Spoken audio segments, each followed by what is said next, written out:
Praise lord అమ్మ అయ్యారు. Praise రాడమ్మా. ఇది మీ ఫస్ట్ ఇంటర్వ్యూ కదా, మీకు ఎలా అనిపిస్తుంది? మీ ఎక్స్పీరియన్స్, మీ ఫీలింగ్? ఎక్స్పీరియన్స్ అంటే ఇది దేవుడిచ్చిన జ్ఞానం చొప్పున నడిచిన విధానం బట్టి రెండోటి మా సంఘస్థులు సహకరించిన విధానాన్ని కూడా చెప్పవచ్చు. అయితే ఇంత మంచి అద్భుతమైన మందిరం స్థాపించబడింది కదా, అది ఎలా సాధ్యమైంది మీకు? ఎలా సాధ్యమనంటే ఇది కేవలము దేవుడు ఇచ్చినటువంటి ప్రణాళిక కాబట్టి అందులో దేవుడు ఇచ్చినటువంటి కృప అని చెప్పు. అయ్యగారు అక్కడ కూర్చోండి. ఓకే రండి అమ్మా.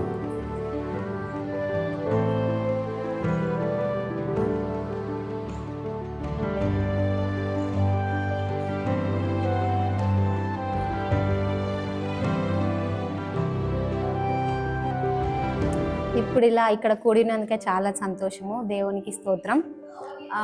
ఇప్పుడు మీరు ఏలియా అని పిలువబడుతున్నారు, కానీ మీకు మీ తల్లిదండ్రులు పెట్టిన పేరు ఒకటి ఉంటది కదా, మీ పాత పేరు. అదేంటి మీ పాత పేరు? చూడమ్మా, తల్లిదండ్రులు పెట్టిన పేరు అంటే అది కొంత మా బంధువులు కూడా తెలిసి మర్చిపోయినారు ఆ పేరు. నా ఫస్ట్ మా తల్లిదండ్రులు పెట్టిన పేరు సాలాకర్. సాలాకర్ అనే మాటకు దానికి అర్థం ఏంటంటే మేము నలుగురు అక్క చెల్లెళ్ళు, నలుగురు అన్నదమ్ములు. అయితే ఇక ముగ్గురు అక్క చెల్లెళ్ళు, నలుగురు అన్నదమ్ములు. అయితే చిన్నోని ఈయన కాబట్టి అక్కడికి సాలు ఆకర్, ఈయనతో లాస్ట్ అని సాలాకర్ అని పేరు పెట్టారు. ఆ తర్వాత మళ్ళా కొంతకాలం తర్వాత ఆ సాలాకర్ అనే పేరు బంద్ చేసి స్వామి అని పేరు పెట్టారు. మా తల్లిదండ్రులు పెట్టిన పేరు అదే. ఇప్పుడు ఏలియా అని పిలువబడుతుంది. ఎప్పుడు ప్రభు నామంలోకి వచ్చిన తర్వాత ఏలియా అని పిలువబడుతుంది.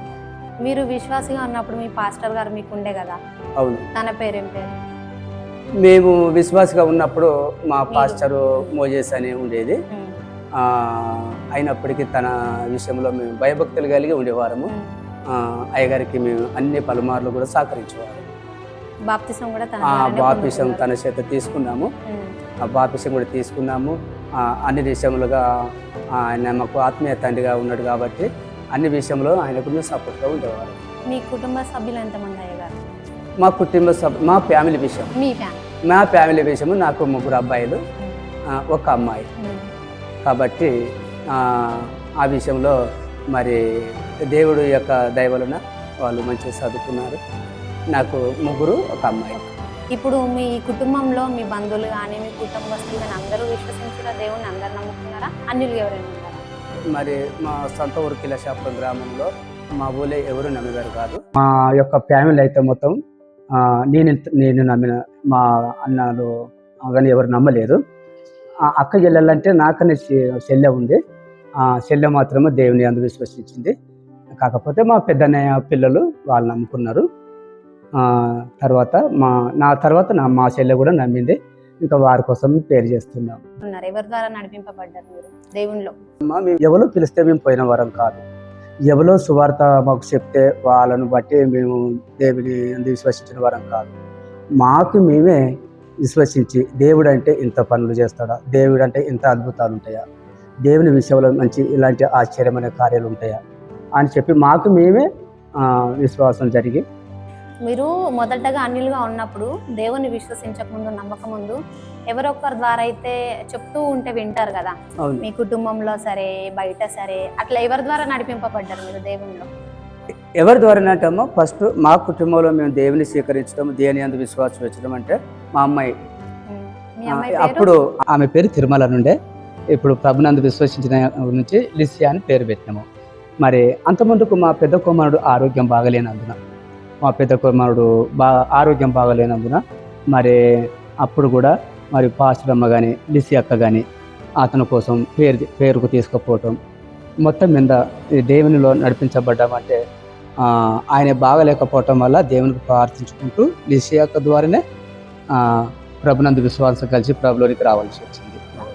అయితే మీరు మీ పాస్టర్ తర్వాత మీరు పాస్టర్ అయ్యి ఒక సేవ చేస్తూ ఒక సంఘాన్ని స్థాపించారు కదా, ఈ సంఘాన్ని స్థాపించే ఎన్ని సంవత్సరాలు అవుతుంది?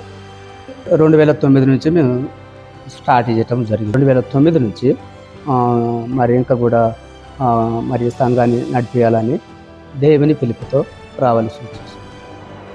అంటే మీరు ఇప్పుడు దేవుని విశ్వసించి దేవుని సేవలో ఎదుగుతున్నారు. అయితే ఇట్లా విశ్వసించడానికి ఏమైనా కారణాలు ఉన్నాయా మీ జీవితంలో? కారణం అంటే అమ్మ, ఇప్పుడు దేవుడి యొక్క అక్కడక్కడ సువార్తికులు ప్రకటించేవారు మేము అనిలుగా ఉన్నప్పుడు. కానీ అప్పుడు కూడా కొంతకాలంలో ఆ సువార్త పత్రికలు చదివేవారు.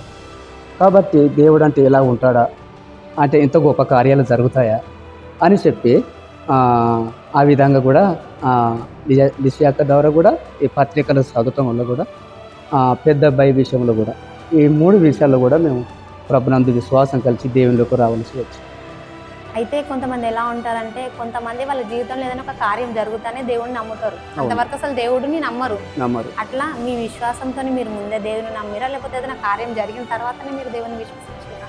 కార్యం జరుగుతున్నాయి. ఎందుకంటే దేవుడు చేసిన అద్భుత కార్యంలో జరగటం వల్ల మరి మా పెద్ద అబ్బాయి ఆరోగ్యం బాగలేనప్పుడు తనకు స్వస్థతలు జరగటము, లిసి యొక్క మంచి దేవుని అందు విశ్వాసం పెట్టి ఆ యొక్క స్థానంలో పరిశుద్ధాత్మ అనే వరం పొందుకొనటము, ఈ దేవుడు చేసినటువంటి గొప్ప మేలకు మేము ప్రభుని అందు విశ్వాసం పెట్టడం జరిగింది. మీరు ఎంతవరకు చదువుకున్నారు అయ్య గారు? మా అమ్మ నాన్నలకు మమ్మల్ని చదివేసేంత ఇంట్రెస్ట్ లేదు.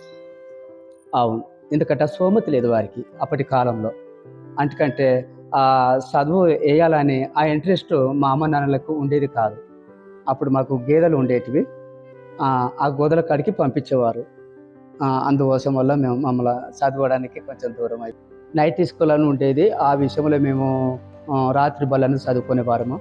దానిలో 1వ తరగతి మొమెంట్లో మీరు అన్నట్టు చదువు ఆ 1వ తరగతి పూర్తి కాకపోవటం వల్ల దాన్ని ఆపేయవలసి వచ్చింది. ఎందువల్ల అంటే మాకు ఆవులు ఉండేటివి. అప్పుడు ఆవులకు తోలుకొని అడవికి వెళ్ళి వీటిని సవరించుకొని వీటిని మేపుకొని వచ్చేవారము.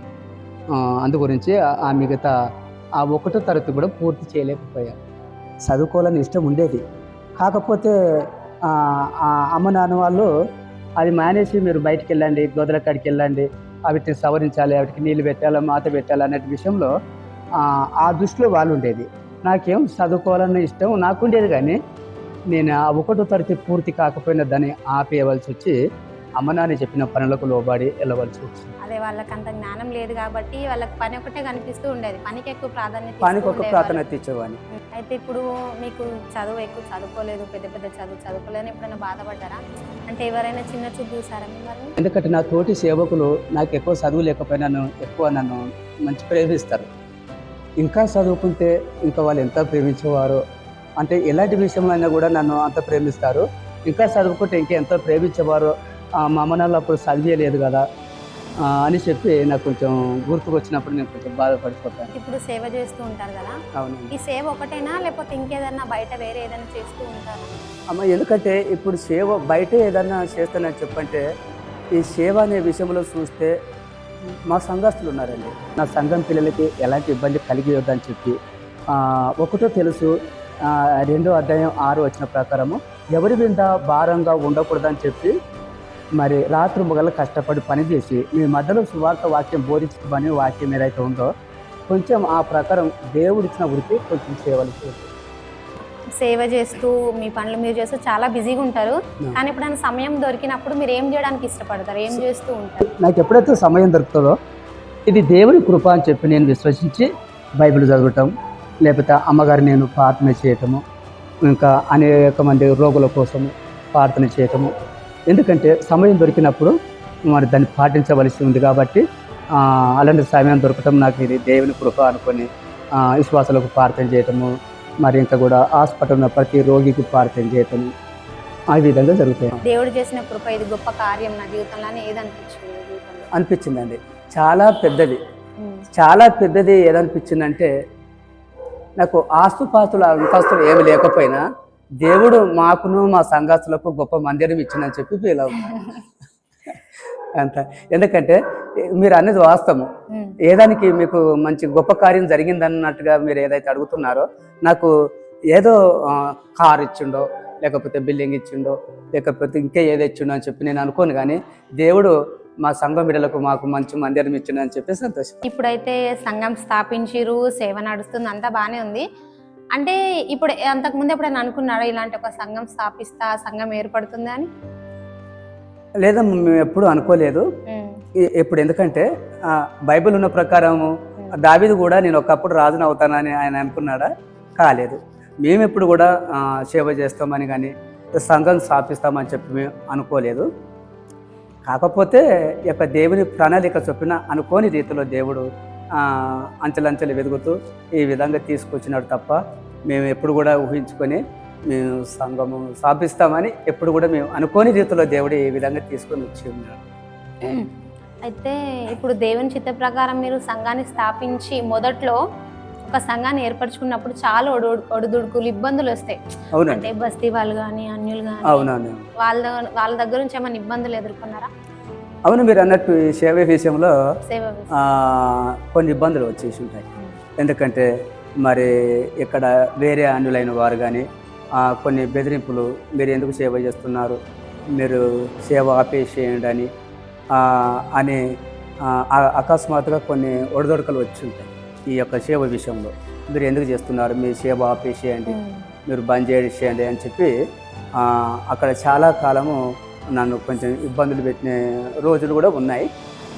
ప్రభునందు ప్రార్థన చేసుకుంటూ అలాంటి ఇబ్బందుల సైతం కూడా దేవుడిచ్చిన పిలుపును బట్టి ధైర్యంగా ముందుకు కొనసాగడం జరిగింది. అయితే ఇప్పుడు దేవుణ్ణి మీరు మొదట్లో నమ్ముకున్నప్పుడు అంటే మీ బంధువులు ఎక్కువ ఎవరు నమ్మలేదు, దేవుణ్ణి విశ్వసించలేదు. అవును, మీరు మాత్రమే మొదటగా నమ్మారు. నమ్మకపోయినా వాళ్ళు సేకరిస్తారు. అయితే వాళ్ళు ఏమైనా అన్నారా మిమ్మల్ని, ఎందుకు నమ్మిరు, ఏంది అని, ఎందుకు విశ్వసించారు? వాళ్ళ దగ్గర నుంచి ఎలాంటి అయిన ఇబ్బందులు వచ్చాయా? లేదమ్మా, ఎందుకంటే మా బంధువులు కానీ, మా చుట్టాలు కానీ, మా అన్నదమ్ములు కానీ, మా రక్త సంబంధులు కానీ ఇప్పటి వరకు 2009 నుంచి ఇప్పటి వరకు నువ్వెందుకు నమ్మావు అనే అది ఎవరి నోటి నుంచి రాలేదు. కాబట్టి మనం అందరికీ అనుకూలంగా ఉంటాం. ఎందుకంటే దేవుడు ప్రేమ స్వరూపి కాబట్టి అందుకనే అదే ప్రేమలో మనం పాటించుకుంటూ వెళ్తున్నాం. కాబట్టి సేవ విషయంలో కొన్ని ఒడిదొడుకులు వచ్చినప్పటికీ కూడా మరి అందరినీ ప్రేమించుకుంటూ వెళ్తూ అక్క చెల్లెలు కానీ వాళ్ళు నమ్మకపోయినా వాళ్ళు అన్నదమ్ములు కానీ, ఇంకా మా బంధువులు కానీ, ఇతరులను కూడా కానీ ఆ ప్రభు ప్రేమను బట్టి వాళ్ళు ప్రేమించుకుంటూ పోతున్నాం. కాబట్టి అలాంటి మనం మాట్లాడుతున్న మాట తీరును బట్టి వాళ్ళు కూడా నువ్వు ఎందుకు నమ్మేవని నేను ఇంతవరకు నన్ను ఎవరు అడగలేదు. అయితే మీ బంధువుల నుంచి కానీ, ఫ్యామిలీ నుంచి, చుట్టుపక్కల ఎలాంటి విమర్శలు రాలేదు? ఎవరి నుంచి రాలేదు. ఎందుకంటే మనం ప్రభునందు విశ్వాసం కలిగి ప్రేమపూర్వకంగా మాటలే మాట్లాడుతున్నాం. కాబట్టి మనల్ని వ్యతిరేకంగా ఇప్పటిదాకా మా బంధువులు, చుట్టాలు ఎవరు కానీ నువ్వెందుకు పోయావు, నువ్వు ప్రభుని ఎందుకు నమ్మినావు అనే మాట ఇప్పటిదాకా నన్ను బాధ పెట్టే విధంగా ఎవరు కూడా వాళ్ళ నూలలకి అలాంటి మాటలు రాలేదు. ఎవరు విమర్శించలేదు? ఎవరు విమర్శించలేదు, అందరు ప్రేమపూర్వకంగా అందరూ. ఎందుకంటే నేను అనుకున్నా, అయితే దేవుడు నాకు ఇచ్చిన మంచి మనసును బట్టి నేను వాళ్ళకి చెప్పటం వల్ల వారు నన్ను కూడా ప్రేమిస్తున్నట్టుగా నేను గమనించాను. అయితే ఇప్పుడు మీకు మీ పాస్టర్స్ అందరికి ఒక ఫెలోషిప్ ఉంది కదా? అవునండి. ఆ ఫెలోషిప్ అనేది ఎట్లా ప్రారంభమైంది? ఆ ఫెలోషిప్ అంటే అక్కడక్కడ సంఘాలు ఉండేటివి. ఆ సంఘాలు ఉండటం వల్ల మరి అవి ఇప్పుడు మా సంఘం కానీ, ఇంకా వేరే వాళ్ళ సంఘం కానీ అవి ఎక్కడెక్కడ గ్యారీలో చూసేదా, మరి వాళ్ళు వాట్సాప్లో చూసేవాళ్ళ, అవన్నీ చూసుకున్న తర్వాత సంఘాలను అందరినీ పిలుచుకొని మనం ఒకటి కావాలని చెప్పి అక్కడక్కడ మీటింగ్లకు వెళ్తాం కదా, మీరెవరు అని చెప్పి అక్కడ పరిచయం చేసుకొని, ఆ పరిచయం చేసుకున్న తర్వాత మనం ఒక కార్మాని అనే యోగ రూమ్లో ఒక మూటగా తయారవ్వాలి, మనం ఒక ఫెలోషిప్గా తయారు కావాలని చెప్పి అపోస్తుల కాలంలో 12 మంది ఆ శిష్యులు ఏర్పడిన విధంగా ఇప్పుడు మేము కూడా ఫెలోషిప్ 12 మంది సేవకులుగా స్వీకరించబడ్డాం. అయితే మీరు ప్రభువుని నమ్మక ముందు, విశ్వసించక ముందు అయినా సరే మీకు ఏమైనా వ్యసనాలు ఉండేనా? వ్యసనాలు, మద్యపానం, ధూమపానం?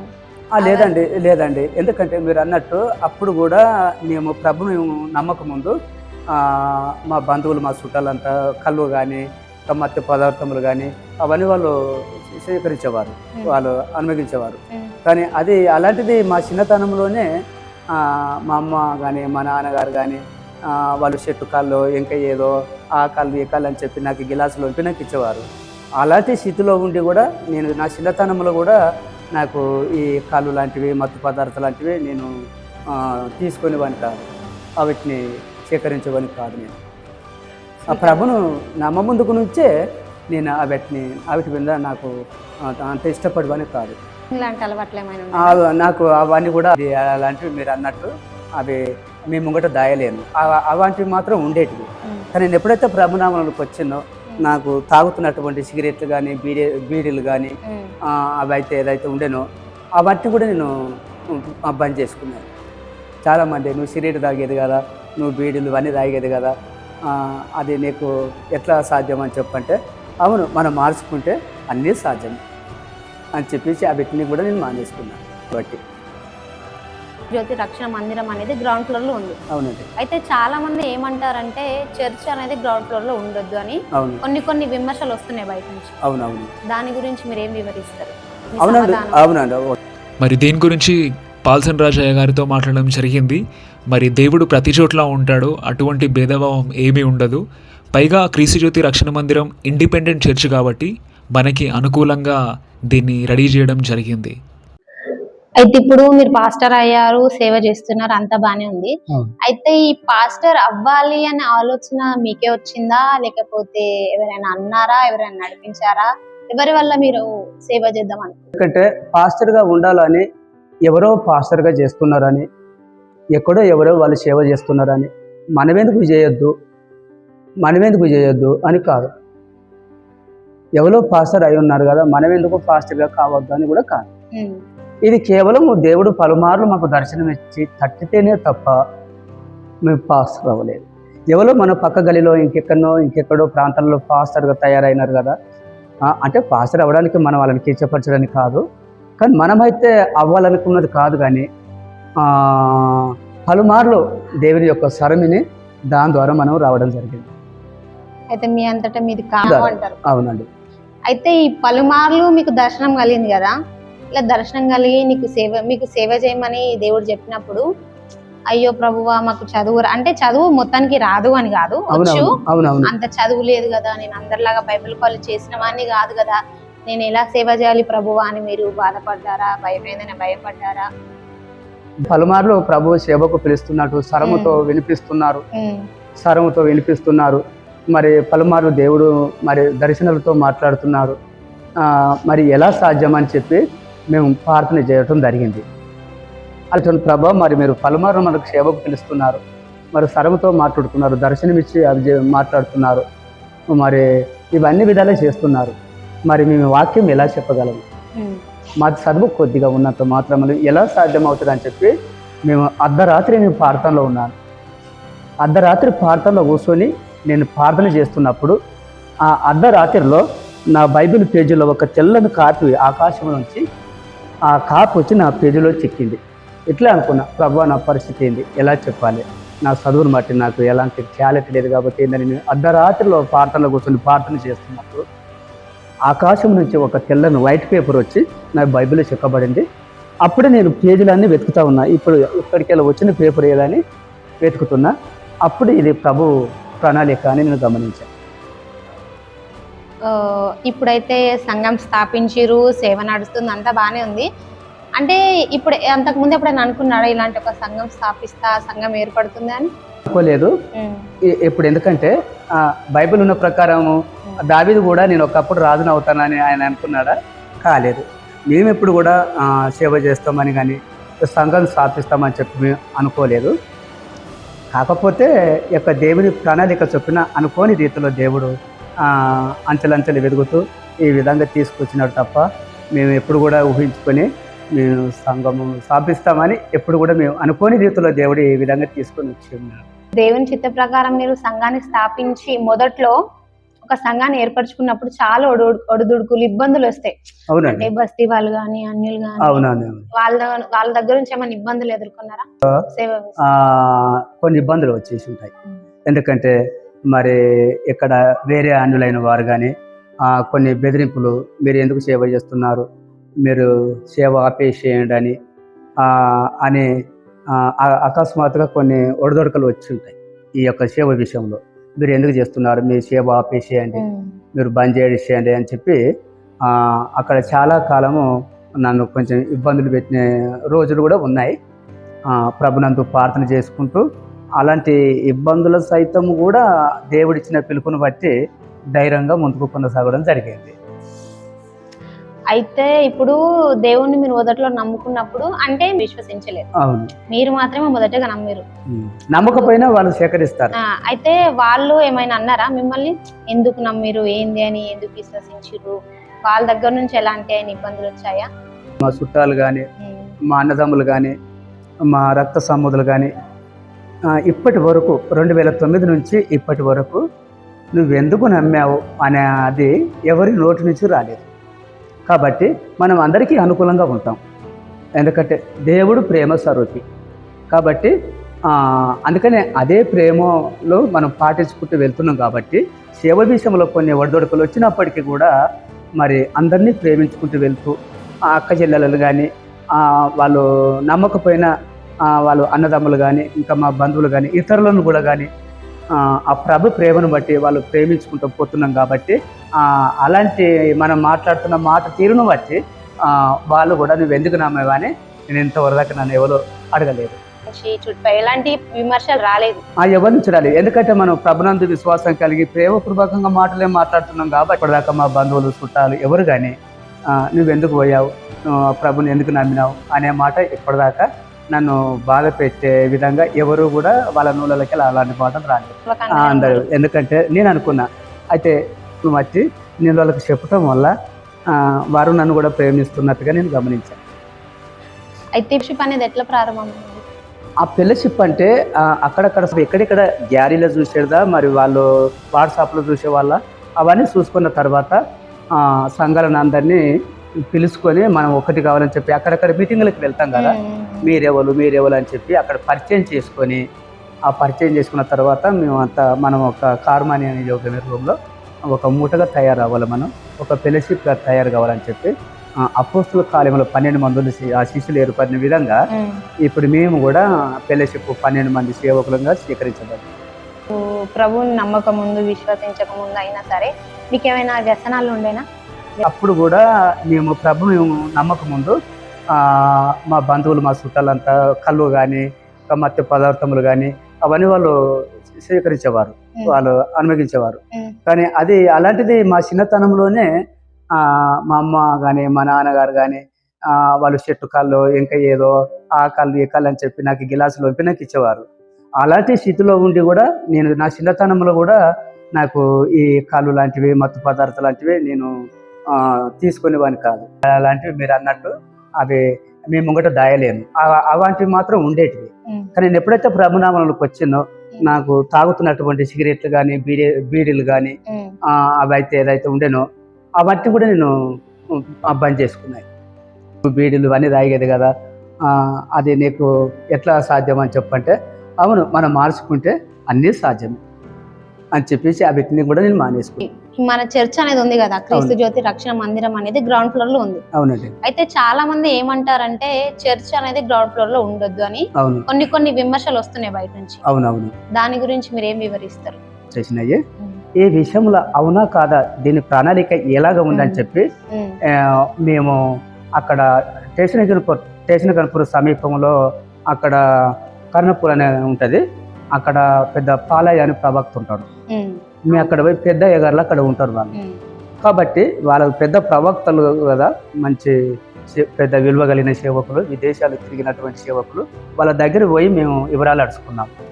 అదే మేము మందిరం కట్టాలనుకుంటున్నాము, మరి మీరు దాని కింద ఉండాలన్నా మీద మందిరం చేయాలన్నా అని చెప్పి మేము అయ్యగారిని అడిగినాము. అడిగినప్పుడు అయ్యగారు అన్నాడు, చూడండి అలాంటి ఫీలింగ్ మీకు ఎక్కడికి వెళ్ళి వచ్చింది, ఎందుకంటే మేము పోయి పాలయను పెద్ద ప్రవక్త కనుక మేము అడిగినాము. అడిగితే ఇలాంటి ఫీలింగ్ మీకెందుకండి, దేవుడు చూడని స్థలం ఎక్కడైనా ఉందా, దేవుడు స్థాపించని స్థలం అంటూ ఎక్కడైనా ఉందా? అందుకనే బలహీనులైన వారు ఉంటారు, రోగులైన వారు ఉంటారు, శక్తి లేని వారు పైకి ఎక్కలేరు కావచ్చేమో. అందరూ పైకి ఎక్కలేరు, కొంత బలహీనులు ఉన్నవారు పైకి ఎక్కలేరు. కాబట్టి ఎక్కడేం లేదు, నువ్వు ఎక్కడ ఉంటే నేను అక్కడే ఉంటా అని దేవుని వాక్యం చెలివిచ్చింది. కాబట్టి లేదండి మీరు కిందనే పెట్టండి, నో ప్రాబ్లము, దేవుడు సృష్టించిన స్థలము, మీరు ఎక్కడ ఉంటారో దేవుడు అక్కడనే ఉంటాడు, కింద పెట్టడం అని చెప్పి ఆ ప్రవక్త గారు చెప్పారండి. దాన్ని మీరు ఎలా సమకూర్చుకుంటారు? డబ్బు అవసరం, అవును మీరు అన్నట్టు సంఘం డబ్బు అవసరమే ఉంటుంది మీరు అన్నట్టు.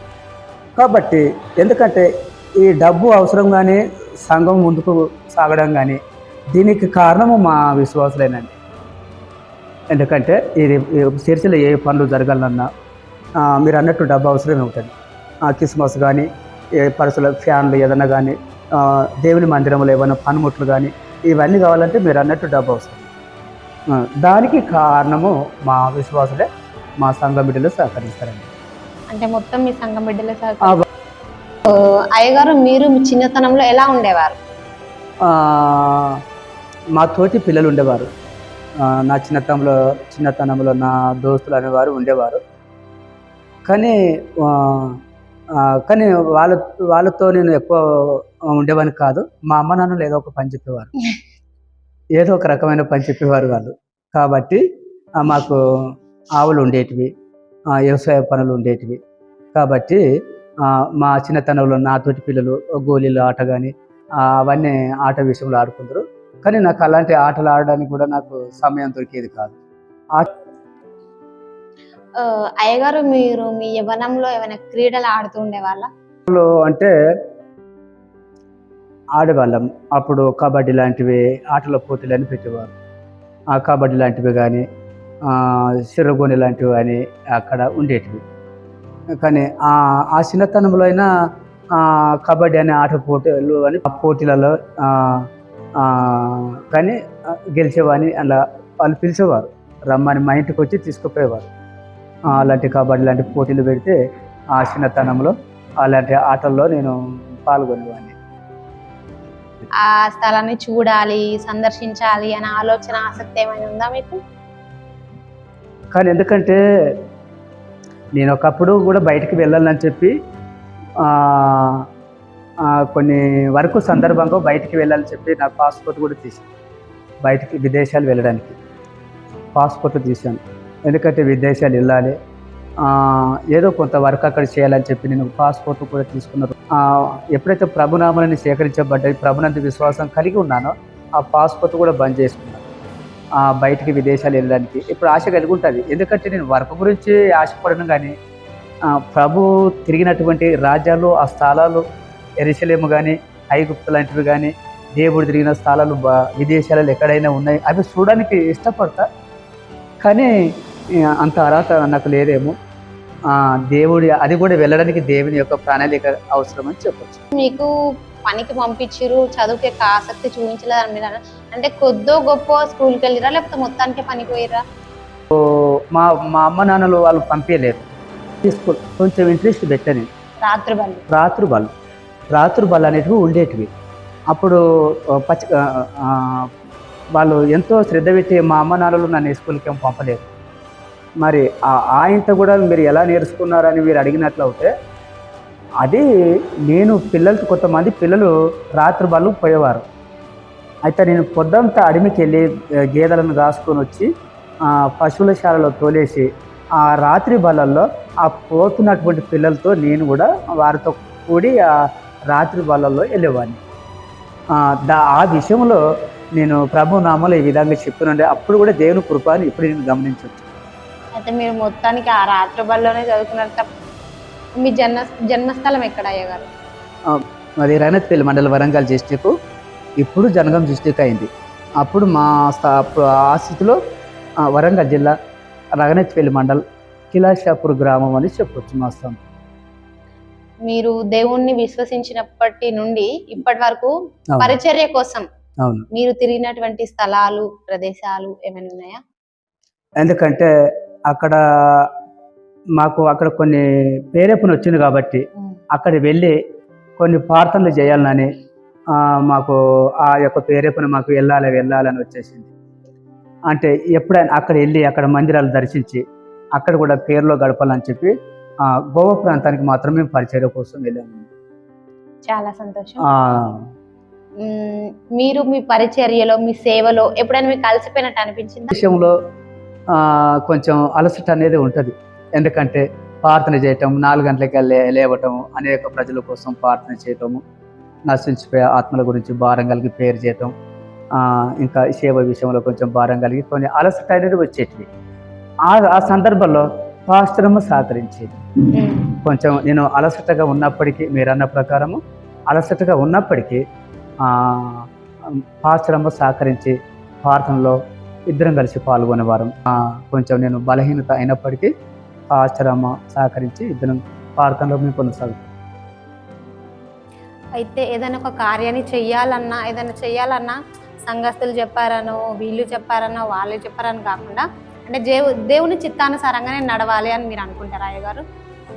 అవమ్మ, ఎందుకంటే మా సంఘం బిడ్డలు కూడా అంటారు ఆన్లైన్ పేరు చేయాలి అయ్యగారు, లేకపోతే ఇంకేదైనా చేయాలని చెప్పి వాళ్ళు అంటారు. అనటంలో తప్పేం లేదు. కాకపోతే నేను మొదటి నుంచి దేవుడు చెప్పిన ప్రణాళిక చొప్పున వస్తున్నా కాబట్టి నాకు దేవుడు ప్రేరేపించాలి. అంటే మా సంఘ బిడ్డలు ఏదో ఒకటి చెప్తారు, వాళ్ళకి దోషులు వాళ్ళకి చెప్తారు, నో ప్రాబ్లం. కాబట్టి అట్లా కాకుండా చూడు మమ్మీ అట్లా కాదని చెప్పి వాళ్ళకి సమాధానం చెప్పుకుంటూ దేవుడు మీరు చెప్పింది కాదు, మొదటి నుంచి ఎవరో చెప్పింది అయితే ఇప్పుడు మీరు చెప్పింది ఎంత, మొదటి నుంచి ఎవరో చెప్పింది నేనేని చేసింది అయితే ఎంత. కానీ దేవుడు చెప్పిన ప్రణాళిక ఏదైతే మొదటి నుంచి ఇప్పటిదాకా ఉందో దాని ప్రకారమే నేను వస్తా, నాకే చెప్పాలి అది చేయాలని చెప్పి మా సంఘస్థులకు చెప్తే వాళ్ళు అవును అనే దాని మీద వాళ్ళు కట్టుబడి ఉంటారు. దేవుని చిత్తం, దేవుని ప్రణాళిక దేవుడు నాకు చెప్పారు. సంఘ బిడ్డలు వాళ్ళకి ఎందుకంటే తెలియదు కదండి, వాళ్ళు చెప్తారు అయ్యగారు మనం ఇది చేయాలి అది చేయాలి లేకపోతే అలాంటి పేరు పెట్టాలి ఏదో ఒకటి అంటూ ఉంటారు. కానీ అట్లా కాదు, నాకు ఆ దేవుడు ఇచ్చినటువంటి ప్రేరేపణ నాకు రావాలి, అప్పుడు నేను రైట్ ఉంటాను. ప్రతి సండే మీ సంఘంలో ఆరాధన ఎలా జరుగుతుంది అయ్యగారు? సండే స్కూల్ 9 గంటల నుంచి సండే స్కూల్లో ప్రోగ్రామ్, ఆ తర్వాత ఆరాధన స్టార్ట్ చేయడం జరుగుతుంది.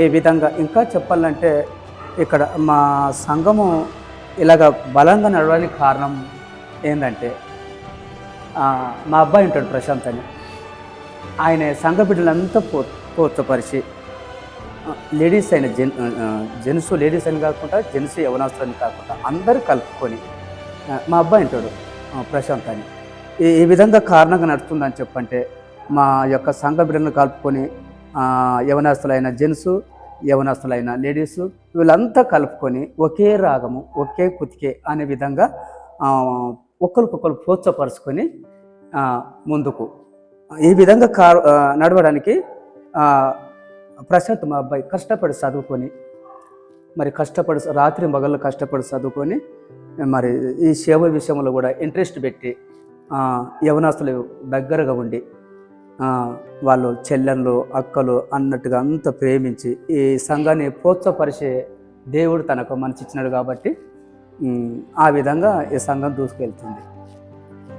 ఆరాధన కూడా ఆ శక్తితో సంఘం బిడ్డలు వస్తారు, దేవుడు వారికి ప్రేరేపించిన మంచి యొక్క ఆరాధన చేసి పాటలు పాడి దేవుని ఆత్మతో సత్యంతో దేవుని ఆరాధించడం జరుగుతుంది. మధ్యాహ్నం 1 గంటకు ముగిస్తామండి. అయితే మీకు మీ సంఘస్థులకు మధ్య ఐక్యత, మీ సంఘంలో ఐక్యత ఉండడానికి మీరు ఏ విధంగా కృషి చేస్తున్నారు?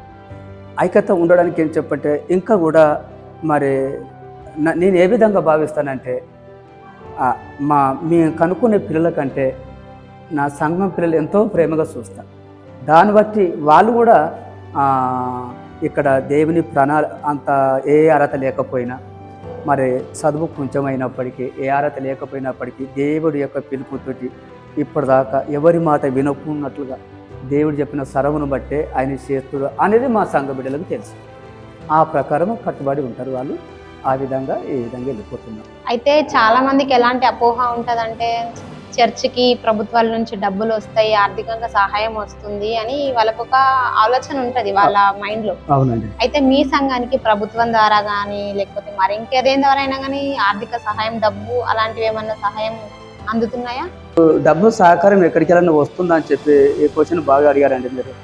నాకు ఇంకా కూడా అక్కడ గుంటూరు, విజయవాడ అక్కడికి వెళ్ళి ఇక్కడికి వెళ్ళి మరి ఈ యొక్క మా సంఘము యొక్క ఈ వార్త వాళ్ళకి ఎక్కడ అందిందో ఆ గుంటూరు నుంచి మన విజయవాడ నుంచి అక్కడక్కడ కొంత ఫోన్ చేసి అయ్యా మీరు ఏలే గారు మీరేనా అని ఫోన్ చేసి అవును మేమేనండి, మీకు చర్చి కట్టుకోవడానికి డబ్బులు ఇస్తాము అది ఇస్తాము, మరి ఆ తర్వాత ఆ డబ్బులు ఇచ్చిన తర్వాత మా బ్యానర్స్ మీ యొక్క చర్చికి పెట్టాలి, మా పేరుని మీ దానికి పెట్టాలి అని చెప్పి కొన్ని బయట నుంచి ఫోన్లు వచ్చేసినాయి.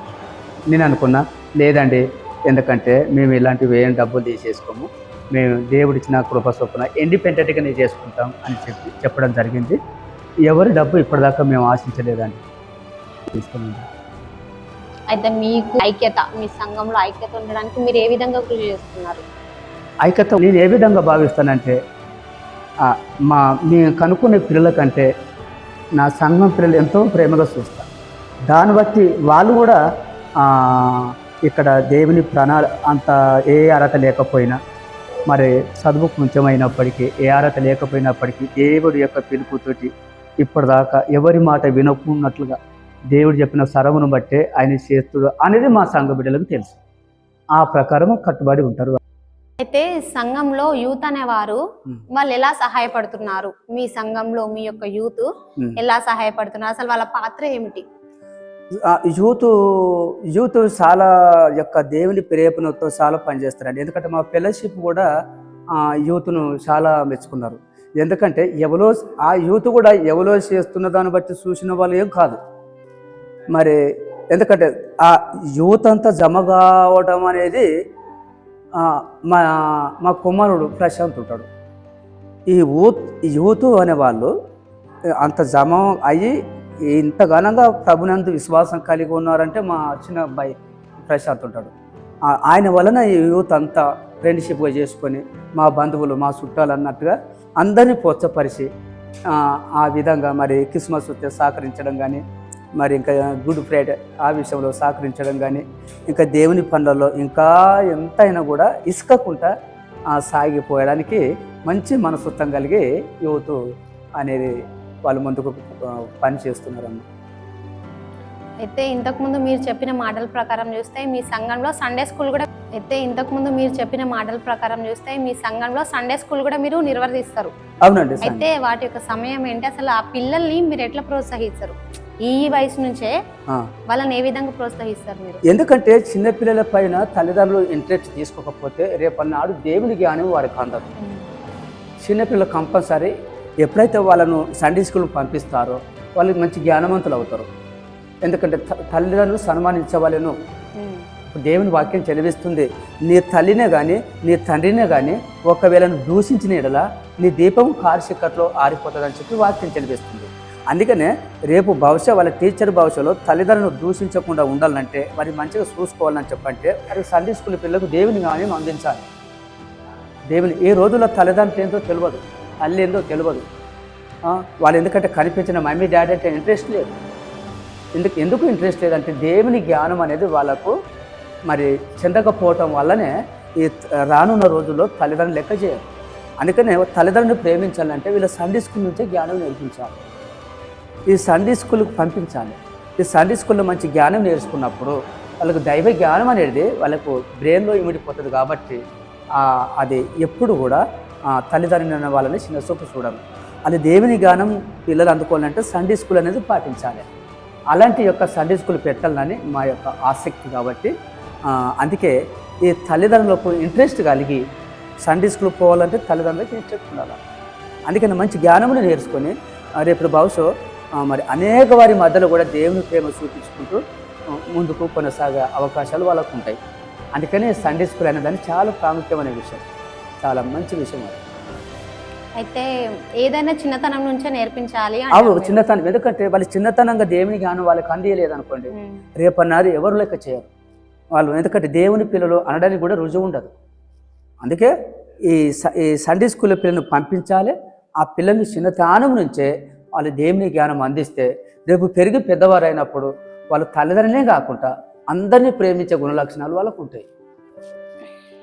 మీ ఉద్దేశంలో ఒక విశ్వాసి అంటే ఎవరు? ఒక విశ్వాసం అంటే చూడమ్మా, అవును మీరు మంచి క్వశ్చన్ ఇస్తున్నారు. ఒక విశ్వాసం అంటే ఇప్పుడు ఒక విశ్వాసి బాప్టిజం తీసుకోగానే సరిపోదమ్మా. నేను అప్పుడప్పుడు మా సంఘస్థులకు అదే చెప్తా. ఒక యవనస్తుడు ఒక అమ్మాయిని మ్యారేజ్ చేసుకోగానే సరిపోదు. ఒక విశ్వాసి నమ్మి బాప్టిజం తీసుకోగానే సరిపోదు. ఎందుకంటే ఒక విశ్వాసి బాప్టిజం తీసుకోగానే సరిపోదు. ఎందుకంటే పద్ధతిని పాటించినప్పుడే సరిపోయినంత విలువలు ఉంటాయి. ఎందుకంటే నమ్మి బాప్టిజం తీసుకున్నవాడు రక్షించబడను, నమ్మని వారికి శిక్ష విధింపబడిన అని చెప్పి వాక్యం ఉంది. కాబట్టి నమ్మంగానే సరిపోదు. ఎప్పుడైతే విశ్వాసి అనడానికి కారణాలు ఏంటంటే ప్రభునందు బాప్టిజం పొందుకున్న తర్వాత ప్రభు బలలో కరెక్ట్ ఉండాలి, బల్ల ఆరాధన విషయంలో కరెక్ట్ ఉండాలి, బైబిల్ చదవటంలో కరెక్ట్ ఉండాలి, దేవుని ఆరాధించే విషయంలో కరెక్ట్ ఉండాలి, నశించిపోయే ఆత్మ గురించి కొంచెం శ్రద్ధ పెట్టాలి. ఎందుకంటే వాక్యం అనే ఇత్తనము మరి ఎందుకంటే హృదయం అనే భూమిలో సల్లె విధంగా అలాగా ఉండి దేవుని ప్రేమించగలిగిన గుణలక్షణాలు ఉన్నప్పుడు మంచి విశ్వాసాన్ని చెప్పవచ్చు. అదేవిధంగా పాస్టర్ అంటే ఎవరు? మరి పాస్టర్ అని ఎవరు? అవును, అవును. మరి ఆ స్థితికి వస్తే పాస్టరు అంటే ఏమనుకోవాలి అనే స్థితికి వస్తే పాస్టర్ అంటే చూడండి, ఎందుకంటే రేయం పగలు దివారాత్రంలో దాన్ని దానించేవాడు ధన్యులు అన్నట్టు మరి రాత్రి మొగలు కష్టపడి ప్రార్థన చేయాలి, రిస్క్ ఎక్కుతూ ప్రార్థన చేయాలి, ప్రభు కోసం కన్నీరు గారవాలి, ప్రజల కోసం కన్నీరు గారవాలి, హాస్పిటల్లో ఉన్న వారి కోసం ప్రార్థన చేయాలి, రోగులైన వారి కోసం ప్రార్థన చేయాలి. మరి అదేవిధంగా ఉపవాసాలు ఉండి ప్రజల కోసం సంఘస్థుల కోసం ఇవన్నీ కోసం ప్రార్థన చేయాలి. దేవుని యందు విజ్ఞాపన మరి అవన్నీ అడిగి మరి రాత్రి పగలు కన్నీరు గార్చి ప్రార్థన చేసి ఉన్నప్పుడు ప్రజల కోసం ఎంతో త్యాగం చేసి పాస్టర్ అన్నప్పుడు ఎలా ఉండాలని చెప్పంటే మరి సంఘ విషయంలో ఎన్ని ఒడిదొడుకులు వచ్చినా, బాధలు వచ్చినా, ఇబ్బందులు వచ్చినా, ఇరుకులు వచ్చినా, ఎందుకంటే మరి అవన్నీ యొక్క బాధలు ఇబ్బందులు ఎదుర్కొని ప్రభునందు విశ్వాసం కలిగి సాగిపోతున్నప్పుడే పాస్టర్ అనొచ్చు, సేవకులని వారిని అనొచ్చు. అయితే ఇప్పుడు చాలా మంది చదువుకుని వాళ్ళు ఉంటారు. ఇప్పుడు మీరు చెప్పినట్టుగా అప్పటి వాళ్ళు చదువురాని వాళ్ళు, కానీ చదువురాని వాళ్ళకి బైబిల్ చదవడం రాదు, వాళ్ళు చదవలేరు. అయితే వాళ్ళు ఆత్మీయంగా ఎదగాలంటే ఎలా బలపడాలి? అవునండి, మీరు చెప్పినట్టు ఇట్లా కొన్ని క్వశ్చన్లు నాకు చాలా వచ్చినాయి. ఇప్పుడు ఆత్మీయంగా ఈ చదువురాని వాళ్ళు ఎదగాలంటే ఎలా అనే క్వశ్చన్లు కూడా నాకు ఇంతకుముందుకు వచ్చినాయి అమ్మ. అంటే ఇక్కడ దేవుని వాక్యం ఏం చెల్లిస్తుందంటే వినటం వలన విశ్వాసం కలుగుతుందని చెప్పి బైబిల్ చెప్తుంది. ఇలాంటి చదువు రాని వాళ్ళు చదువుకున్న బిడ్డలు ఎలాగనో చదువుకొని అర్థం చేసుకోగలుగుతారు. మరి చదువు రాని వాళ్ళ పరిస్థితి ఏంటి, వాళ్ళు ఎలా బలపరచబడతారు అని మీరు క్వశ్చన్ వేసి ఉన్నారు. వాస్తవం, ఎందుకంటే చదువుకున్న వారు ఆత్మీయంగా వాళ్ళు చదువుతో విషయంలో వాళ్ళు ఏ విధంగానో ముందుకు కొనసాగలుగుతారు. ఈ చదువు రాని వాళ్ళు వాక్యము శ్రద్ధ పెట్టాలమ్మా. ఎందుకంటే వీళ్ళకి చదువు రాదు కనుక చెప్తున్న వాక్యం ఏంటి, వాళ్ళు ఏ విధంగా చెప్తున్నారు అని ఆ వాక్యము వినాలి వీళ్ళు. బైబిల్ చెప్తుంది వినటం వలన విశ్వాసం కలుగుతుంది అని చెప్పి బైబిల్ చెప్తుంది. కాబట్టి వాళ్ళు చదువు రానటువంటి యొక్క ఎవరు ఉన్నప్పటికీ వాళ్ళు శ్రద్ధగా ఎగరు ఏం చెప్తున్నాడు అది దేనికి అర్థం. మరి సేవకులు ఉన్నప్పుడు కనీసం ఒక 50 మాటలు చెప్పొచ్చు. ఆ 50 మాటలు చెప్తున్నప్పుడు నా హృదయానికి సరిపోయేది ఏమైనా దొరుకుతుందా అని చెప్పి వాళ్ళు ఎదురు చూసేవారై ఉండాలి. అప్పుడు బలపరచబడడానికి అవకాశాలు వాళ్ళకు ఉంటాయి. వినటం వలన విశ్వాసం కలుగుతుంది. వినాలి, శ్రద్ధ పెట్టి వినాలి. సేవకులు 50 మాటలు చెప్పినప్పుడు ఆ 50 మాటల్లో నా ఆత్మకు సరిపోయే మాటలు ఏమైనా దొరుకుతాయా అని చెప్పి ఎప్పుడైతే ఎదురు చూస్తారో అప్పుడు ఎదురు చూసేవారై ఉండాలి. అప్పుడు వాళ్ళ ఆత్మీయంగా బలపరచబడడానికి అవకాశాలు ఉంటాయి. చదువుతో సంబంధం లేదు, కానీ చదువుతో సంబంధం లేదు. ఎందుకంటే దేవుని వాక్యం ఉంది, వినటం నువ్వు వినాలి, శ్రద్ధ పెట్టి వినాలి. వినటం వలన నీకు విశ్వాసం కలుగును అని. కాబట్టి వాళ్ళు విశ్వాసం నుంచి బలపరచబడడానికి కారణము వాళ్ళు వినటం వల్లనే. వాళ్ళు వినడం వల్ల వాళ్ళకి విశ్వాసం కలుగుతుంది. దాని వలన వాళ్ళు బలపరచబడతారు. అయితే మరి మీ సంఘం తరఫున గృహ కూడికలు ఏమైనా నిర్వర్తిస్తారా? ఒకవేళ నిర్వర్తిస్తే ఎందుకు నిర్వర్తిస్తారు? లేదు, వాస్తవం మీరు అన్నట్టు గృహ కూడికలు అనేటివి కంపల్సరీ ఉండకూడదని కాదు, ఉండాలి. ప్రతి ఒక్క కుటుంబంలో గృహ కూడిక అనేది ఉండాలి. ఎందుకంటే వాళ్ళు మంచి కొరకు చెడు కొరకు మా ఇంట్లో ఎలా సేవకులు వస్తారు, పాస్టర్లు వస్తారు, పిలిపించుకుంటాం, మా ఇంట్లో ఎలా కూడిక పెట్టించుకుంటాం అని చెప్పి వాళ్ళ ఇంట్లో ఉన్నటువంటి ఆ ఫ్యామిలీ కాకుండా ఇంకా వాళ్ళకు తెలిసిన వాళ్ళను కూడా ఆ పక్క వాళ్ళని పిలిపించుకొని అక్కడ కూర్చొని పెట్టుకోవాలి. అక్కడ కూర్చొని పెట్టుకొని ఆ కూడిక పెట్టించుకుంటే ఆత్మీయంగా వాళ్ళకున్న శోధనలు అవన్నీ పోవడానికి అవకాశాలు ఉంటాయి. కాబట్టి మరి కొన్నేళ్ళు కూడా చూడండి, కొన్నేళ్ళు వాళ్ళ కుటుంబమే కాదు. ఆ కొన్నేళ్ళ విషయంలో వాక్యం చూస్తే వాళ్ళ కుటుంబమే కాకుండా ఇతరులను కూడా తీసుకొచ్చి ఇల్లు నింపుకున్నట్టుగా మనం చూస్తాం. ఎందుకంటే రాండి ఇలా మరి ఆయన మందిరంలో పెట్టలేదు, అది కూడిక అనుకుందాం. కొన్నేళ్ళు పెట్టింది వాళ్ళ ఇంట్లో కూడిక పెట్టుకున్నారు. దేవుడు నన్ను దర్శించి మాట్లాడి సేవకులను పిలిపించుకోమన్నట్టుగా వాక్యం ఉన్నది. కాబట్టి ఆయన పిలిపించుకొని వాళ్ళ ఫ్యామిలీ కాకుండా ఇంకా ఇతరులను కూడా పిలిపించుకున్నట్టుగా మనం బైబిల్లో చూస్తాం. కాబట్టి వీళ్ళు కూడా ఆత్మీయంగా కూడికలు పెట్టుకోవాలి. కూడికలు పెట్టుకొని ఇతరులను పిలిపించుకొని దేవుని యొక్క సరైన వాళ్ళు ఉంటే వాళ్ళకున్న శోధనలు వాళ్ళకున్న ఇబ్బందులన్నీ పోతాయన్న నమ్మకంతో వాళ్ళు పిలిపిస్తారండి. మేము కూడా వెళ్తాం, వాళ్ళ ఇంట్లో దర్శిస్తాం, వాళ్ళ కోసం పేరు చేస్తాం, అవన్నీ కనుక్కొని వచ్చి వాళ్ళ బాధలన్నీ తీసుకొచ్చి ప్రభు పాదాల కాడ మేము జ్ఞాపనం చేయాలి దేవునిలో మేము. అయితే ఒక విశ్వాసి అనువారు అవునండి ఏ విధంగా ఉండాలి, పరలోక రాజ్యం చేరుకోవాలంటే ఏ విధంగా ఉండాలి, ఏ విధంగా నడుచుకోవాలి, ఏ విధంగా బలపడాలి అసలు పరలోక రాజ్యం కోసం ఎలా ఎదురు చూడాలి ఒక విశ్వాసి? అవును, పరలోక రాజ్యం కోసం ఏంటంటే ఒక విశ్వాసం అన్నప్పుడు విశ్వాసగానే ఉండాలి. ఇంకా మళ్ళా భూలోక సంబంధం వాటిని వెతికితే పరలోక రాజ్యానికి చేరుట అసాధ్యమని ఉంటుంది. కాబట్టి విశ్వాసం అన్నప్పుడు ప్రభునందు విశ్వాసగానే ఉండాలి. కానీ మళ్ళా మరి ఇంకా భూలోక సంబంధం అనే విషయంలో ఆలోచన పెడితే మీరు అన్నట్టు పరలోక రాజ్యానికి వారసులు కారేమో అని అనిపిస్తుంది. ఎందుకంటే అక్కడ లోతు విషయంలో చూస్తామా, మీకు తెలుసో లేదో మా ప్రార్థన విషయంలో లోతు వ్యక్తి ఉంటాడు. ఆయన భూ సంబంధం అన్ని సంపాదించుకొని ఇక్కడ పైనుంచి మరి అగ్ని గురిపించి ఈ పట్నం అంతా కూడా కాలిపోయే ప్రవేశాలు ఉన్నాయి కాబట్టి మీరు ఇక్కడ తప్పించుకొని పోండి అని చెప్పి దేవదూతలు చెప్పినప్పుడు లోతు తన బిడ్డలు తన భార్య పోతున్నప్పుడు ఆ లోతు భార్య వెనుకకు మారి చూసింది. వెనుకకు మారి చూసినప్పుడు ఆమె మరి ఆ లోక సంబంధమైన ఆస్తి మీద మనసు ఉంచడం వల్ల, వెనుకకు మారి చూడటం వల్ల ఆమె ఉక్కు స్తంభం కావాల్సి వచ్చింది. కాబట్టి ఇక్కడ విశ్వాసం అన్నప్పుడు విశ్వాసి యొక్క ప్లేసుల్లోనే ఉండాలి. మళ్ళీ ఇంకా లోక సంబంధం అని వెతికితే పరలోక రాజ్యానికి వారసులు కారు. కాబట్టి అందుకనే ఈ దేవుని విషయంలో విశ్వాసం అన్నప్పుడు దేవుని కోసం ఎదురు చూడాలి, ప్రభును బతిమలాడాలి. అయ్యా మరి ఈ లోకమునకు శాశ్వతం కాదు, ఉన్నంత కాలము మరి నీ విషయంలోనే ఘనంగా విశ్వాసంతో నేను బ్రతుకుతా, మరి ఇంకా మిగతా కాలం అంతా ముగిసిన తర్వాత నీ రాజ్యంలో ఉంటానని చెప్పి మరి బహిరంగంగా ఆత్మపూర్వంగా దేవుని వెతికి వాళ్ళే దేవునికి రాజ్యానికి వారసులు. విశ్వాసి అంటే ఎవరు? ఒక విశ్వాసి అంటే చూడమ్మా, అవును మీరు క్వశ్చన్ వేస్తున్నారు. నేను అప్పుడప్పుడు మా సంఘస్థులకు అదే చెప్తా. ఒక యవనస్తుడు ఒక అమ్మాయిని మ్యారేజ్ చేసుకోగానే సరిపోదు, ఒక విశ్వాసి నమ్మి బాప్టిజం తీసుకోగానే సరిపోదు. ఎందుకంటే ఒక విశ్వాసి బాప్టిజం తీసుకోగానే సరిపోదు. ఎందుకంటే పద్ధతిని పాటించినప్పుడే సరిపోయినంత విలువలు ఉంటాయి. ఎందుకంటే నమ్మి బాప్టిజం తీసుకున్నవాడు రక్షించబడను, నమ్మని వానికి శిక్ష విధింపబడిన చెప్పి వాక్యం ఉంది. కాబట్టి నమ్మంగానే సరిపోదు. ఎప్పుడైతే విశ్వాసి అనడానికి కారణాలు ఏంటంటే ప్రభునందు బాప్టిజం పొందుకున్న తర్వాత ప్రభు బలలో కరెక్ట్ ఉండాలి, బల్ల ఆరాధన విషయంలో కరెక్ట్ ఉండాలి, బైబిల్ చదవటంలో కరెక్ట్ ఉండాలి, దేవుని ఆరాధించే విషయంలో కరెక్ట్ ఉండాలి, నశించిపోయే ఆత్మ గురించి కొంచెం శ్రద్ధ పెట్టాలి. ఎందుకంటే వాక్యం అనే ఇత్తనము మరి ఎందుకంటే హృదయం అనే భూమిలో సల్లే విధంగా అలాగా ఉండి దేవుని ప్రేమించగలిగిన గుణలక్షణాలు ఉన్నప్పుడు మంచి విశ్వాసాన్ని చెప్పవచ్చు.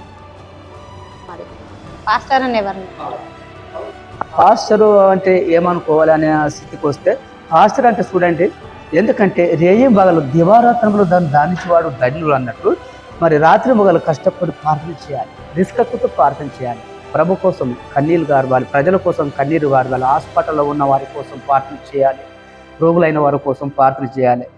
మరి అదేవిధంగా ఉపవాసాలు ఉండి ప్రజల కోసం సంఘస్థుల కోసం ఇవన్నీ కోసం ప్రార్థన చేయాలి. దేవుని అందు విజ్ఞాపన మరి అన్నీ అడిగి మరి రాత్రి పగలు కన్నీరు గార్చి ప్రార్థన చేసి ఉన్నప్పుడు ప్రజల కోసం ఎంతో త్యాగం చేసి పాస్టర్ అన్నప్పుడు ఎలా ఉండాలని చెప్పంటే మరి సంఘం విషయంలో ఎన్ని ఒడిదొడుకులు వచ్చినా, బాధలు వచ్చినా, ఇబ్బందులు వచ్చినా, ఇరుకులు వచ్చినా, ఎందుకంటే మరి అవన్నీ యొక్క బాధలు ఇబ్బందులు ఎదుర్కొని ప్రభునందు విశ్వాసం కలిగి సాగిపోతున్నారు కదా అయ్యగారు. అవునండి. అందులో మీకు నచ్చిన వ్యక్తి ఎవరు? అంటే ఎవరిని ఆదర్శంగా తీసుకున్నారు మీ జీవితంలో? తన అలా నేను ఉండాలి, తన అలా నేను నడుచుకోవాలి అని ఒకరిని ఆదర్శంగా తీసుకుంటారు కదా. అవును. అలా మీకు నచ్చిన వ్యక్తి ఎవరు?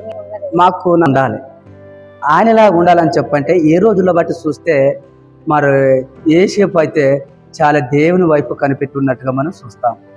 యవనస్తుడనే ఏసేపు యవన కాలంలో కాడిమోయట నరునికి మేలు అన్నట్టుగా ఇప్పుడు ఆయనలాగా నాకు ఉండాలని చెప్పనుకుంటే ఇది యవనస్తులకు ఉండవలసిన గుణలక్షణాలు. ఆయనలాగా నేను ఉండాలి, ఆయనలాగా ఎన్ని ఒడిదొడుకలు అపనిందలు వచ్చినా దేవుని వైపు కనిపెట్టవలసిన వ్యక్తి మరి యేషోపు గారికి కనిపిస్తారు. ఇంకా విశ్వాసం కలిగి ఉన్నవారు ఇంకా చాలా ఉన్నారు.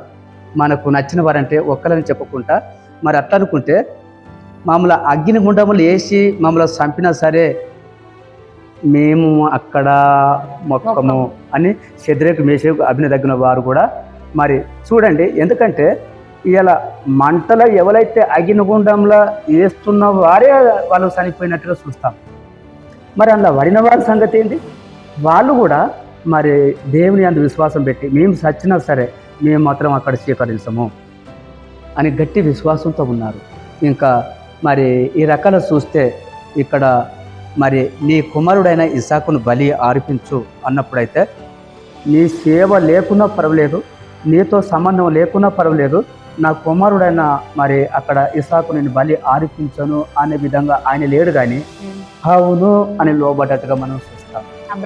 అబ్రహాం అవును ప్రభు నువ్వు అన్న ప్రకారమే చేస్తా అని చెప్పి తన సొంత కుమారుడని లెక్క చేయకుండా ప్రభు యొక్క మాటకు లోబడి వధించడానికి కూడా సిద్ధంగా ఉంటాడు. మరి తన మనసు కూడా ఎంత మంచిది అంటే దేవునికి లోబడినటువంటి మనసు అని గమనించవచ్చు. అయితే ఇప్పుడు క్రైస్తవులు అనే వారికి ఎలాంటి లక్షణాలు ఉండాలంటారు ఈ మాట? క్రైస్తవులు అనే వారికి లక్షణాలు అంటే, ఎందుకంటే చూడండి ప్రపంచంలో ఎంతోమంది క్రైస్తవులు ఉన్నారు, కానీ వాళ్ళు కనుక దేవుని యందు పద్ధతిని పాటించకపోతే వాళ్ళు క్రైస్తవులు అనే వాల్యూలు వాళ్ళకు ఉండవు.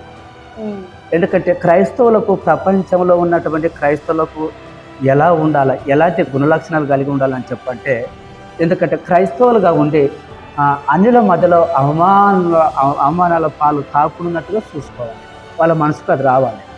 ఎందుకంటే నేను క్రైస్తవుని, ప్రభునందు విశ్వాసం పెట్టిన వ్యక్తిని అని చెప్పి ఈ ప్రపంచంలో ఉన్న ప్రతి క్రైస్తవులు కూడా దేవునికి అవమానం చేయకున్నట్లుగా మేము క్రైస్తవులము, మేము ప్రభునందు విశ్వాసం పెట్టిన వారము, ఎందుకంటే అందరి కోసము ప్రార్థన చేసేవారము, ఎందుకంటే ప్రభునందు విశ్వాసం పెట్టి అందరికీ ప్రార్థన చేసి అందరి మధ్యలో సమాధానం ఉండి ముందుకెళ్తున్నటువంటి వారము అనే విధంగానే ఉండాలి. కానీ ఇంకా ఎవరికో మరి దుర్వాసనగా ఉండదు.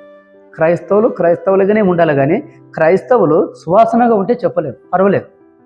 క్రైస్తవులు సువాసన విషయంగానే ఉండాలి, కానీ దుర్వాసనలోకి మారిపోవాలి. కాబట్టి అలాంటి దుర్వాసనలోకి మారిపోతే క్రైస్తవులుగా ఉండకపోతే ఇంకా నశించిపోయే ఆత్మలను రక్షించలేరేమో.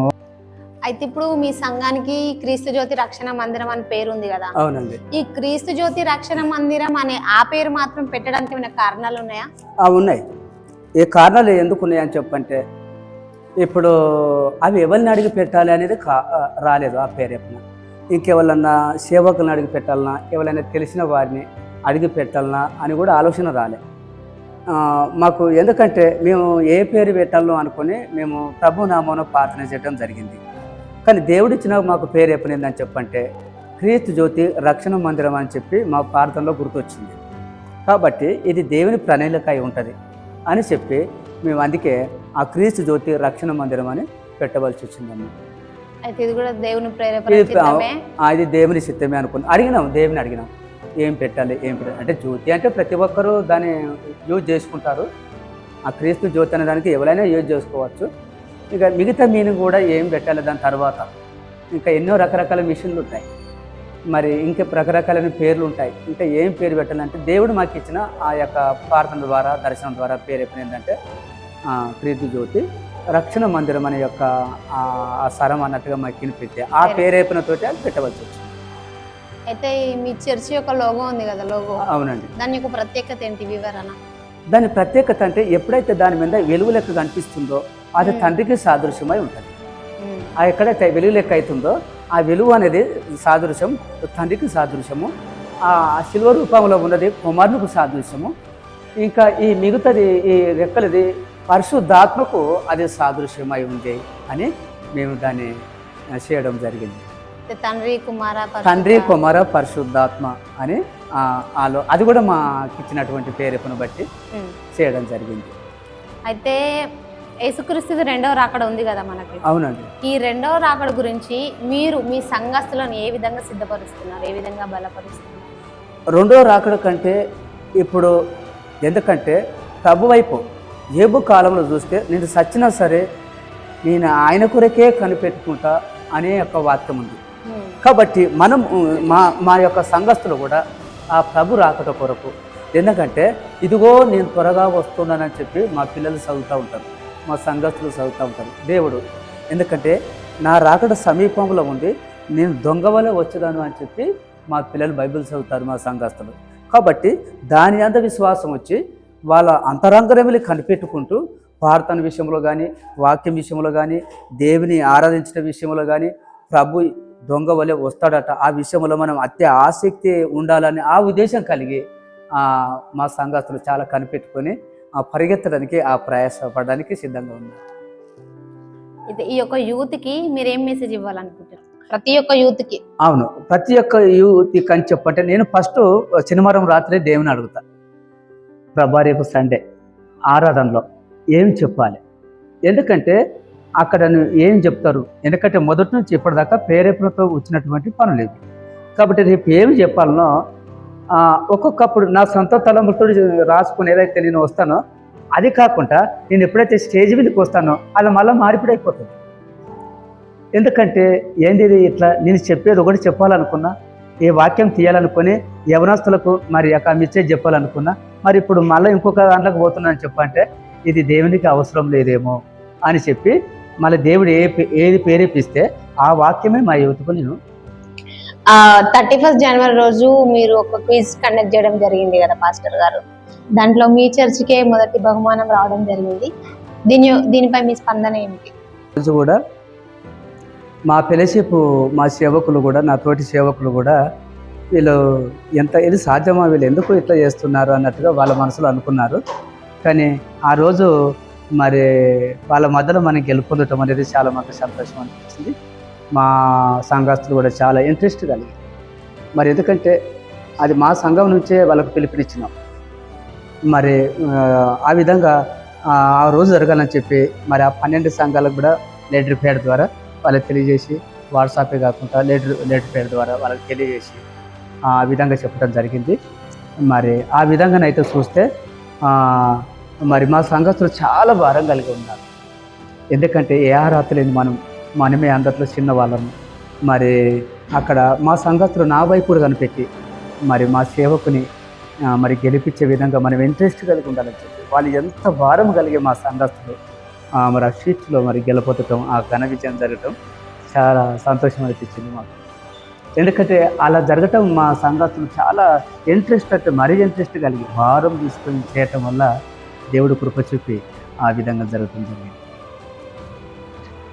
మీ సంఘాన్ని మీరు ఎక్కడ చూడాలనుకుంటున్నారు, ఎలా చూడాలనుకుంటారు, అంటే ఏ స్థితిలో చూడాలనుకుంటున్నారు? తర్వాత చూస్తే ఇప్పుడు దేవుని యొక్క ప్రణాళిక చొప్పున తన నడిపింపులో తన చెప్పినటువంటి అద్దులో మా సంఘస్థులు మేము కానీ నడుస్తూ ఉన్నాం. కాబట్టి ఇంకా రానున్న రోజుల్లో ఇంకా గొప్పగా ఎదుగుతుంది.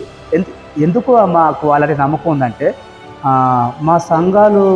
మా సంఘస్థులు పెడుతున్న ఇంట్రెస్ట్ వల్ల, మా సంఘాలు ఉంచుతున్నటువంటి విశ్వాసం వల్ల, వాళ్ళకు ఉన్నటువంటి ఇంట్రెస్ట్ వల్ల ఇంకా ఘనంగా ఇది దేవునికి అవసరం లేదేమో అని చెప్పి మళ్ళీ దేవుడు ఏది ప్రేరేపిస్తే ఆ వాక్యమే మా యువతకు నేను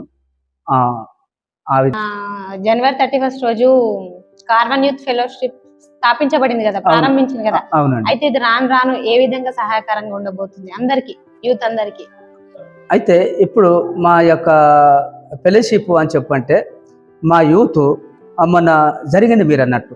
ఏ విధంగానైతే ఆ పాస్టర్స్ ఫెలోషిప్లో ఎలా అయితే మనకు 31 తారీఖున జరిగిందో అది ఎంత దేవుడు ఘనంగా జరిగించాడో, అంతకంటే ఎక్కువ యూత్ ఈ ఫెలోషిప్లో ఉన్నటువంటి యూత్ అంతా మరి వాట్సాప్ ద్వారా కానీ అన్ని గుర్తు చేసుకొని ఈ యొక్క మరి ఫెలోషిప్లో ఉన్నటువంటి యొక్క యూత్ అందరూ కలిసి మరి ఈ యొక్క మరి ఆ చీచులో పాల్గొని అవి ముందుకు కొనసాగాలని చెప్పి మరి మా సంఘస్థులు అయితే ఇంట్రెస్ట్ కలిగి ఉన్నారు.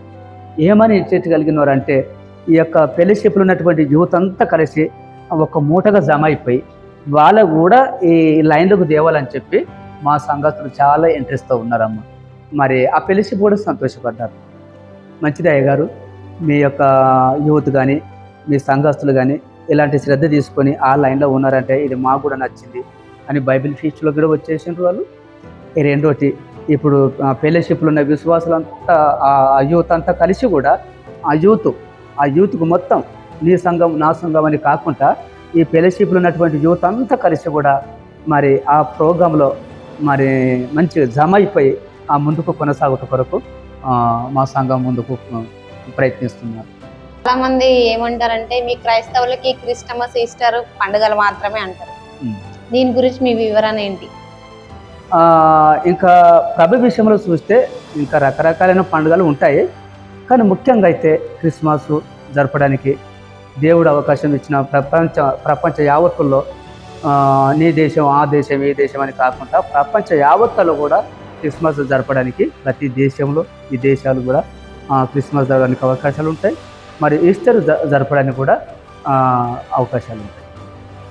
ఈ విషయంలో మరి పండుగ అంటే అమ్మ క్రిస్మస్ పండుగ మరి ఈ ఈస్టర్ పండుగ కాకుండా ఇంకేమైనా ఉంటుందా అని చెప్పంటే ఆ క్రిస్మస్ అనేది పండుగ, ఈస్టర్ అనే ఇవన్నీ పండుగ కాకుండా ప్రతి యొక్క ప్రభునందు విశ్వాసం పెట్టిన యొక్క పిల్లలకు ప్రతి సండే కూడా ఉత్సవాలు మంచిగా పండుగ రూపంలో మేము ఫీల్ అవుతాం. సండే వచ్చిందంటే మిగతా సంఘాలు ఎలా ఉంటాయని చెప్పలేను, కానీ మా సంఘం పిల్లలైతే ప్రతి సండే కూడా ఆ క్రిస్మస్ మరి ఇంకా ఈ గుడ్ ఫ్రైడే ఇలాంటివి ఇంకా ఎన్నో అవి కాకుండా ప్రతి సండే కూడా మరి ఒక పండుగ లెక్కనే ఫీల్ అవుతారు మా సంఘం. మీ పాస్టర్స్ అందరికి ఒక ఫెలోషిప్ ఉంది కదా అయ్యా, మీ పాస్టర్స్ ఫెలోషిప్ ఉంది కదా, వాళ్ళందరితో మీ సహవాడికి ఈ యొక్క మా యొక్క మందిరం యొక్క స్థితి చూసి మా విశ్వాసాల స్థితి చూసి ఇప్పుడు మా ఎక్కువ ప్రేమిస్తారు. వాళ్ళు మా ఎంతో ప్రేమగా చూస్తారు. ఎందుకంటే ఆనాడు ఎలాంటి ఎన్నిక లేని వారు అయినప్పటికీ దావీదు అర్హత లేని వారు అయినప్పటికీ కూడా దేవుడు దావీదుని ఎంతగానో ఆశీర్వదించాడు అన్నట్టుగా మనలా చిన్నపు చూపు చూడకుండా మా ఫెలోషిప్ మా సేవకులంతా నన్ను మంచిగా ఇంట్రెస్ట్ నన్ను గౌరవిస్తారు. వాళ్ళు మా ఎంతో ప్రేమగా చూస్తారు. మీరు ఎప్పుడు వైట్ షర్ట్ ఎందుకు వేసుకుంటారు? ఎప్పుడు చూసినా వైట్ షర్ట్ ధరిస్తూ ఉంటారు, దానికి ఏమైనా రీజన్ ఉందా? ఆ రిజర్వ్ అని ఏం లేదమ్మా, ప్రత్యేకంగా వైట్ షర్టే ధరించుకోవాలని ఏం లేదు. ఎందుకంటే ఇవి మీకు గర్వంగా మీకు చెప్పేది ఏంటంటే ఇది నేను నాకు నచ్చిన ఇంకా ఏదైనా కలరు పట్టించుకోని ఆలోచన నాకు ఉంటుంది. కాకపోతే మా సంఘస్థులు ఎవరో ఒకరు నాకు ప్రతి క్రిస్మస్కు తీసుకొని వస్తారు కాబట్టి నన్ను వాళ్ళు అడగకుంటేనే అయ్యగారికి ఇలాంటి వైట్ షర్ట్లు ఉండాలేమో ఆలోచనలు నన్ను అడగకుండా వాళ్ళు తీసుకొస్తూ ఉంటారు. నాకు కూడా ఉంటుంది మీరు అన్నట్లు ఇంకా వేరే ఏదైనా కలరు షర్ట్ కూడా పట్టించుకోవాలనే ఆలోచన నాకు ఉంటుంది.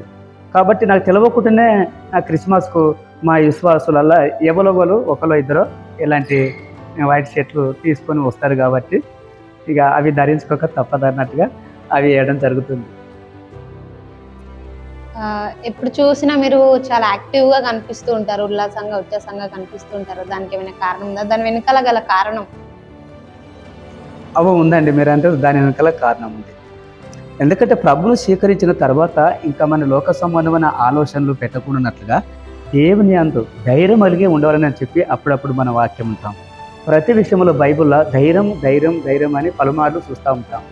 అందుకనే అన్ని సమస్యలు వచ్చినప్పటికీ, చేవన్నప్పుడు ఎన్నో ఒత్తులు వచ్చినప్పటికీ, ఎన్నో ఒడొడకలు వచ్చేసినప్పటికీ దేవుని యందు ధైర్యం అనే మాట మనం బైబిల్లో వింటాం. కాబట్టి మీరు అన్నట్టు ధైర్యంగానే మీరు అన్నారు కరెక్ట్. మంచి ఆన్సర్ ఇచ్చారు. దేవుని యొక్క అందు విశ్వాసం పెట్టి దేవుని బట్టి ఆధారం చేసుకొని నేను హ్యాపీగా ఉండగలుగుతాను. ఎప్పుడు చూసినా సంతోషంగా కూడా కనిపిస్తూ ఉంటారు. మరి దానికి కారణాలు? అవును, ఎందుకంటే నలిగిన మనసు మరి సంతోషంగా మనసు ఆశీర్వదింపబడును, నలిగిన మనసు ఎముకలకు వెండింపజేయనని చెప్పి సామెతల్లో చూస్తాము.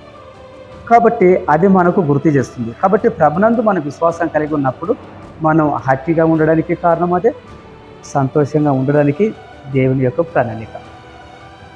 ఓకే గారు, మీరు ఎన్ని సంవత్సరాలు ఉన్నప్పుడు ఇక్కడికి హైదరాబాద్కి వచ్చారు? అండ్ వచ్చినప్పుడు ఏం పని చేశారు? మేము దేవునిలోకి రావడానికి ప్రభునందు విశ్వాసం పెట్టడానికి కారణం హైదరాబాదు వచ్చిన తర్వాతనే. అప్పుడు హైదరాబాద్కి వచ్చిన తర్వాత మీ వయసు ఎంత? అప్పుడు ఉంటుంది ఒక 35 సంవత్సరాలు అట్లా ఉంటుంది. అప్పుడు మా అమ్మాయి మా పెద్ద అబ్బాయి మాత్రమే ఉంటారు. ఇక ఎప్పుడైతే మా ఇంకా ఇద్దరు అబ్బాయిలు విజయ్, ప్రశాంత్ వాళ్ళు ఎప్పుడైతే జన్మించారో వాళ్ళు నడిచి ఆడుతున్న మూమెంట్లో అప్పుడు వాళ్ళకు మాటలు వచ్చినప్పుడు వాళ్ళు నడిచి ఆడుతున్న మూమెంట్లో ఆ తర్వాత వాళ్ళకు పెరిగి పెద్ద అయిన ఆ మూమెంట్లో మేము ప్రభునందు విశ్వాసం పెట్టి దేవునిలోకి రావాల్సి వచ్చింది. హైదరాబాద్ వచ్చిన మొదట్లో మీరు ఏం పని చేశారు, ఏం కూలీ పని చేశారు? అప్పుడు హైదరాబాద్ వచ్చినటువంటి మూమెంట్లో అప్పుడు పైప్ లైన్లని వాటర్ లైన్లని ఉండేటివి. పైప్ లైన్లు, వాటర్ లైన్లు అలాంటి పనులు చేసుకొని ఉండేవారము. మాతోటి కొంత లేబర్ని తీసుకుపోయి పని చేయించేవారము. ఆ విధంగా కొంతకాలం గడిపి ఆ విధంగా కొనసాగుతున్నటువంటి జీవనం గడిపేవారు. అలా మీరు అంటే పని చేస్తూ జీవనం గడిపేవారు కదా, అప్పుడు మీకు ఫస్ట్ మీకు వచ్చిన కూలీ ఎంత హైదరాబాద్ వచ్చిన స్టార్టింగ్లో? అవునమ్మా, మీరు చాలా బాగా చెప్పారు. అప్పుడు మీరు స్టార్టింగ్లో వచ్చేసినప్పుడు నేను ఫస్ట్ మీరు అన్నట్టు మొదట హైదరాబాద్లోకి వచ్చినప్పుడు నేను ఒక్కొని వచ్చినప్పుడు నాకు 12 రూపాయలు కూలి ఇచ్చేవారు. అప్పుడు నా మ్యారేజ్ కాలేదు. అప్పుడు నాకు హైదరాబాద్లో 12 రూపాయలు కూలి ఇచ్చేవారు. మరి చాలా కష్టపడి ఈ కష్టం అనేది నాకు చిన్నతనంలో 12 రూపాయల కూలి ఇచ్చేవారు హైదరాబాద్లో. నేను చిన్నపిల్లగానే ఉన్నప్పుడే లేడీస్కు 12 రూపాయలు ఇచ్చేవారు. నువ్వు చిన్న పిల్లగాను కనుక అదే లేడీస్ 12 కూలీ నీకు ఇస్తామని చెప్పి ఇచ్చేవారు. ఆ 12 రూపాయలను జమ చేసి 100-200 అయితే మళ్ళీ హైదరాబాద్ నుంచి ట్రైన్ ఎక్కిపోయి ఆ 200 మా అమ్మ నాన్న వాళ్ళకి ఇచ్చేవాడిని. ఆ విధంగా మరి చిన్ననాటి నుంచి కష్టపడి ఈ విధంగా వచ్చినటువంటి వారు. ఇప్పుడు మీ జీవితంలో ఇప్పుడు మీకున్న ఆశయం ఏమిటి? ఇప్పుడు ఆశ ఏంటంటే ఇప్పుడు జీవితంలో ఏం లేదు. మాకున్న ఆశ ఏంటంటే దేవుడు మాకు ఇచ్చిన సంఘాన్ని, దేవుడు మాకు ఇచ్చిన పిల్లలను వీళ్ళు ప్రభునాథ్ని విశ్వాసం కలిగి ముందుకు దూసుకొని పోవటమే మా సంతోషం, ఆశీర్వాదం. ఎందుకంటే మేము కానీ మాతో పాటు మా సంఘస్థులు కానీ మా పిల్లలు కానీ వీళ్ళందరూ ప్రభు నామాలు విశ్వాసం కలిగి ముందుకు దూసుకొని పోతున్నట్టు ఆ విషయమే మాకు చాలా సంతోషం. పాస్టర్గా మీ యొక్క స్థానంలో మీకున్న సులభమైన కష్టమైన పని ఏదైనా ఉందా పాస్టర్గా? అవునండి, ఉంది. ఇప్పుడు ఎందుకంటే మేము ఏదైనా వర్క్ చేయాలనుకుంటే అలాంటి వర్కులు మాకు కష్టతరంగా ఉండేది. నాకు సేవ విషయంలో, సేవ భారం విషయంలో, కుటుంబ విషయంలో కొంత నాకు భారంగా ఉండేది.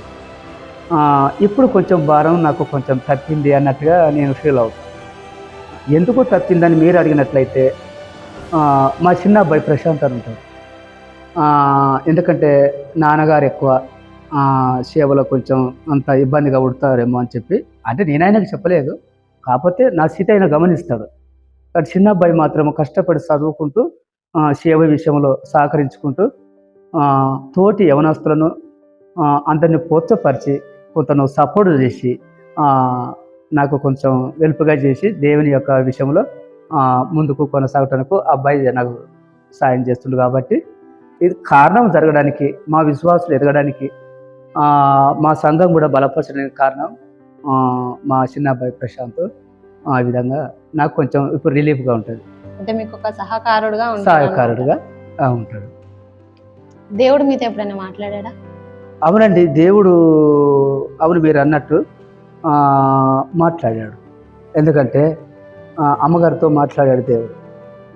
మరి మేము ఎప్పుడైతే ప్రార్థన చేసుకొని ఆయన యందు నీలమైపోయినప్పుడు మా మనసు అక్కడ పెట్టినప్పుడు దేవుని వాక్యం ఏం చెలిపిస్తుందంటే కిందున్న వాటిని వెతకక పైన ఉన్న వాటినే వెతకవాలని చెప్పి బైబిల్ చెప్తుంది. అందు గురించి అమ్మగారు కానీ నేను కానీ ఎప్పుడైతే ఆ లోక సంబంధమైన ఆలోచనలని పక్కకు పెట్టి దేవుని వెతికినప్పుడు దేవుడు అమ్మగారితో మాట్లాడాడు, నాతోటి మాట్లాడని ఏలియా అని పేరు పెట్టి పిలిచిండని చెప్పి నేను ప్రభు నామాలో రుజువుగా చెప్పగలను. కాబట్టి అమ్మగారిని కూడా మరి పాలయ్య పేరు పెట్టి పిలిచి మీరు పిరికి సేవ చేయాలని వెనక ముందు మోమాట పడుతున్నారు, మీరు పిలుపుని అందుకోబోతున్నారు, దేవుడు మీకు పిలుపుని ఇవ్వబోతున్నారు అని చెప్పి అమ్మగారితో సూటిగా దేవుడు మాట్లాడినట్టుగా మేము గమనించాం. ఆ పిలుపుల వలన మేము సేవలోకి రావాల్సి వచ్చింది. మీ చర్చిలో, మీ సంఘంలో అద్భుతాలు, సూచక క్రియలు, కార్యాలు ఏమైనా జరుగుతాయా? జరుగుతాయండి, జరుగుతాయి. ఎందుకంటే రోగులైన వారు స్వస్థపరచటము, అపవిత్ర ఆత్మలు పట్టిన వారు వాళ్ళు కూడా కింద పడిపోవటము. చూడండి, అపవిత్ర ఆత్మలో ఉంటేనే కింద పడిపోయడానికి అవకాశాలు ఉంటాయి. ఇంకా మిగతా మన పేరు చెప్పొద్దు, ఇంకా మిగతా సంఘాలు అక్కడక్కడ అనుకుంటారు అక్కడ పడిపోతున్నారు, ఇక్కడ పడిపోతున్నారు, అక్కడ పడిపోతున్నారు కానీ కొన్ని కబుర్లు మాకు వస్తూ ఉంటాయి. కానీ ఎందుకంటే విశ్వాసి అన్నప్పుడు బలపరచబడి ఆత్మీయంగా వెదిగి దేవుని వరాలు పొందుకునే ఆసక్తి కలిగి ఉండడానికే తపన పడాలి. అదిగాక పడిపోతున్నారని చెప్పి పడిపోతారు. మరి ఎంతకాలం లైఫ్ అంతా పడిపోవడం అనే ఆలోచనలో ఉంటే వాళ్ళు ఆత్మీయ వరములు పొందుకోలేరు. చాలామంది కొన్ని సంఘాల్లో అయ్యా ఆ మందిరంలో పడిపోతున్నారు, ఏ మందిరంలో ముట్టుకుంటే పడిపోతున్నారు అని చెప్పంటే పడిపోయిన వాళ్ళు విశ్వాసులు అనలేరు, పడిపోయిన వాళ్ళు దేవుని సంబంధి అనలేరు, వాళ్ళు అపవాది సంబంధులు అనవచ్చు. కాబట్టి పడిపోయడానికి ప్రయత్నించవద్దు, కానీ గట్టిగా నిలబడి దేవుని యొక్క వరములు పొందుకోవడానికి ప్రయాసపడాలి. ఆ విధంగా కార్యాలు మీరు అన్నట్టు కార్యాలు జరిగినాయి, అపవిత్రాత్మలు పోయినాయి, స్వస్థతలు జరిగినాయి, అన్ని విధాలుగా జరిగినాయి. ఇంకా ఏదైనా పడిపోయి అపవిత్రాత్మలు ఉంటే ఇప్పుడు కూడా పడిపోతూనే ఉంటాయి. నిన్న ఒక్క లేడీస్ వచ్చింది మా దగ్గరికి, నిన్నటి రోజున ఒక్క లేడీస్ వచ్చి అయ్యగారు మాకు ప్రార్థన చేయమని చెప్పంటే మంచిదమ్మా చేస్తామన్నాం. ఆమె ఎందుకంటే నాకు నిలబడితే పేరు తిరుగుతుందండి, నేను కూర్చుంటా అని చెప్పంటే కూర్చోమన్నాం. ఆ కూర్చున్న ఆమె కూడా పేరు చేసినాము. కూర్చున్నట్టుగా ఆమె పడిపోయింది. అట్లా అపవిత్రాత్మలు పడిపోయడానికి కూడా అవకాశాలు కూడా ఉంటాయి. ఎందుకంటే అవి అనేకము, దేవుని కార్యాలు అనేది అనేకము. అవునండి, ఎప్పటికీ జరుగుతూనే ఉంటాయి. నా నుంచి ఇప్పటి వరకు దేవుని కార్యాలు జరుగుతూ ఉంటున్నాయి. క్రైస్తవులు దేవుడికి నచ్చే విధంగా ఎలా నడుచుకోవాలి, ఎలా ఉండాలి? క్రైస్తవులు దేవునికి నచ్చే విధంగా ఉండాలని చెప్పంటే వాళ్ళున్న క్రైస్తవులు దేవునికి నచ్చే విధంగా ఉండాలని చెప్పనుకుంటే మనసు మంచిగా ఉండాలి. దేవునికి నచ్చాలంటే మనసు మంచిగా ఉండాలి. మనిషి దేవునికి నచ్చాలంటే మన హృదయం చక్కగా ఉండాలి, మన మనసు చక్కగా ఉండాలి. ఇంకా కూడా యెషయా 46:12 వచనంలో కఠిన హృదయములై నీతికి దూరముగా ఉంటున్న వారులారా ఒక్కసారి నా మాట ఆలకించమని యెషయా 46:12 వచనంలో చూస్తాం. కాబట్టి కఠిన హృదయములై నీతికి దూరముగా ఉంటున్న వారులారా ఒక్కసారి నా మాట ఆలకించమని యెషయా 46:12 వచనంలో మనం చూస్తాం. అందుకని అలాంటి కఠినమైన మనసు ఉన్నప్పుడు దేవునికి ఇష్టానుసారమైనటువంటి వారము కామేమో అనిపిస్తుంది. కాబట్టి మన మనసు మార్చుకోవాలి, మన స్థితి మార్చుకోవాలి. మనకు ఉన్నటువంటి లోక సంబంధమైనటువంటి గుణలక్షణాలన్నీ మారుకున్నప్పుడు అప్పుడు మనం ప్రభు బిడ్డగా స్వీకరించబడతాం, దేవునికి నచ్చిన వారం అవుతామేమో అని నా ఫీలింగ్. మీరు దేవుణ్ణి విశ్వసించినప్పటి నుండి ఇప్పటి వరకు పరిచర్య కోసం మీరు తిరిగినటువంటి స్థలాలు, ప్రదేశాలు ఏమైనా ఉన్నాయా? ఇప్పటిదాకానైతే మేము కొన్ని యొక్క దేవుని మందిరంలో కొంత మేము పేరు చేయడానికి గోవా ప్రాంతానికి మేము వెళ్ళాం. ఎందుకంటే అక్కడ కొన్ని ప్రేరేపణ వచ్చింది కాబట్టి అక్కడ వెళ్ళి కొన్ని ప్రార్థనలు చేయాలని మాకు ఆ యొక్క ప్రేరేపణ మాకు వెళ్ళాలని వచ్చేసింది. అంటే ఎప్పుడైనా అక్కడ వెళ్ళి అక్కడ మందిరాలు దర్శించి అక్కడ కూడా పేరులో గడపాలని చెప్పి గోవా ప్రాంతానికి మాత్రమే మేము పరిచర్య కోసం వెళ్ళాము. చాలా సంతోషం. ఆత్మల గురించి భారం కలిగి పేరు చేయటం, ఇంకా సేవ విషయంలో కొంచెం భారం కలిగి కొన్ని అలసట అనేది వచ్చేటివి. ఆ సందర్భంలో పాస్టరమ్మ సహకరించేది. కొంచెం నేను అలసటగా ఉన్నప్పటికీ, మీరన్న ప్రకారము అలసటగా ఉన్నప్పటికీ పాస్టరమ్మ సహకరించి ప్రార్థనలో ఇద్దరం కలిసి పాల్గొనేవారం. ఇప్పటికి కూడా అంతే. ఇప్పటికీ పాస్టరమ్మ సహకరించకపోతే కొంచెం నాకు భారంగా ఉంటుంది. కాబట్టి మేమిద్దరము కలిసి ఆనాటి నుంచి మొదలుకొని ఇప్పటిదాకా నాకు ఆమె సపోర్ట్ చేయకపోతే నా ఒక్కంటోడు కాదేమో అనే దాని మీద మేమిద్దరం కలిసి కొంచెం నేను బలహీనత అయినప్పటికీ పాస్టరమ్మ సహకరించి ఇద్దరం ప్రార్థనలో మేము కొనసాగుతాం. ప్రభునందు ఉన్న మా విశ్వాసం ఏంది? మా విశ్వాసం బట్టి చూస్తే, మా సంఘం బిడ్డలకు ఉన్న ఆసక్తిని బట్టి చూస్తే, మేము ఇంకా కూడా ఇక్కడ మధ్యలో ఫంక్షనాలు ఉంటాయి. మా ఏరియాలో ఫంక్షనాలు ఉంటాయి. దేవుడి యొక్క కృప చూపితే అలాంటి ఫంక్షనాలు కూడా మేము పెట్టడం జరుగుతుంది. రాను సంఘం ఎదుగుతూ ఉంటే, ఇంకా మా యొక్క చర్చిలో సరిపోని యొక్క స్థితి దేవుడు ఎదిగించినప్పుడు మా చుట్టుపక్కల ఫంక్షనాలు ఉంటాయి. ఆ ఫంక్షనాలు కూడా దేవుని యొక్క ప్రణాళిక చొప్పున అలాంటి యొక్క సభలు పెట్టవలసి కూడా ఉంటుందని మేము విశ్వసిస్తున్నాం. దేవుడు కృప చూపి ఆ విధంగా జరగడం జరిగింది. మీ సంఘాన్ని మీరు ఎక్కడ చూడాలనుకుంటున్నారు, ఎలా చూడాలనుకుంటారు, అంటే ఏ స్థితిలో చూడాలనుకుంటున్నారు తర్వాత చూస్తే ఇప్పుడు దేవుని యొక్క ప్రణాళిక చొప్పున తన నడిపింపులో తన చెప్పినటువంటి అద్దులో మా సంఘస్థులు మేము కానీ నడుస్తూ ఉన్నాం కాబట్టి ఇంకా రానున్న రోజుల్లో ఇంకా గొప్పగా ఎదుగుతుంది. ఎందుకు మాకు వాళ్ళకి నమ్మకం ఉందంటే మా సంఘస్థులు పెడుతున్న ఇంట్రెస్ట్ వల్ల, మా సంఘాలు ఉంచుతున్నటువంటి విశ్వాసం వల్ల, వాళ్ళకు ఉన్నటువంటి ఇంట్రెస్ట్ వల్ల ఇంకా ఘనంగా జరుగుతుందని చెప్పి మీకు ఎలా ఉంది. అయితే ఈ ప్రోగ్రాం ద్వారా క్రైస్తవులందరికీ మీరు ఎలాంటి మెసేజ్ ఇవ్వాలనుకుంటున్నారు? ఈ ప్రోగ్రాం ద్వారా క్రైస్తవులందరికీ ఈ ప్రోగ్రాం ద్వారా అంటే చూడండి, ఎందుకంటే మా చిన్న సంఘమా భయపడకు అని చెప్పి లేఖనాల్లో చూస్తాం.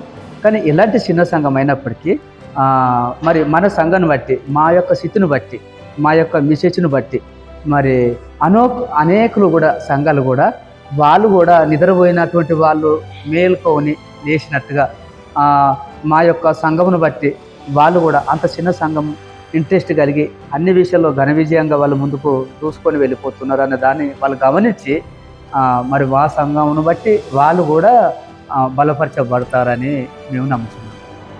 అంటే మీ సంఘాన్ని వాళ్ళు కూడా ఒక ఆదర్శంగా అంటే వాళ్ళకు ఏ అర్హత ఉందో లేదో అని తన మనసులో అనుకున్నారో లేదో మనం చెప్పలేము. కాబట్టి వాళ్ళు అనుకోకపోయినా దేవుడు వాళ్ళని కూడా దీవించును గాక. మా చిన్న సంఘమును బట్టి మిగతా వాళ్ళు కూడా పర్వాలేదు అనే విధంగా వాళ్ళు కూడా మేలుకొతో ముందుకు వెళ్తారని మీ సమయాన్ని మాకు ఇచ్చి ఈ కొద్ది మాటల్ని మాతో పంచుకున్నందుకు ధన్యవాదాలు అయ్య గారు. మంచిదమ్మా. మీరు కూడా ఇలాంటి వివరాలని మా ద్వారా, మా సంఘం ద్వారా మా స్థితి అవన్నీ మీరు తెలుసుకున్నందుకు ప్రభు నామమును బట్టి మీకు కూడా ధన్యవాదాలు. మీ సమయం మాకు ఇచ్చినందుకు ధన్యవాదాలు అయ్య గారు. మళ్ళీ కలుసుకుందాం. థ్యాంక్ యూ అమ్మ. మరి ఇంకెప్పుడైనా దేవుడు ఇచ్చిన సమయం మళ్ళీ కలుసుకుందాం. ధన్యవాదాలు.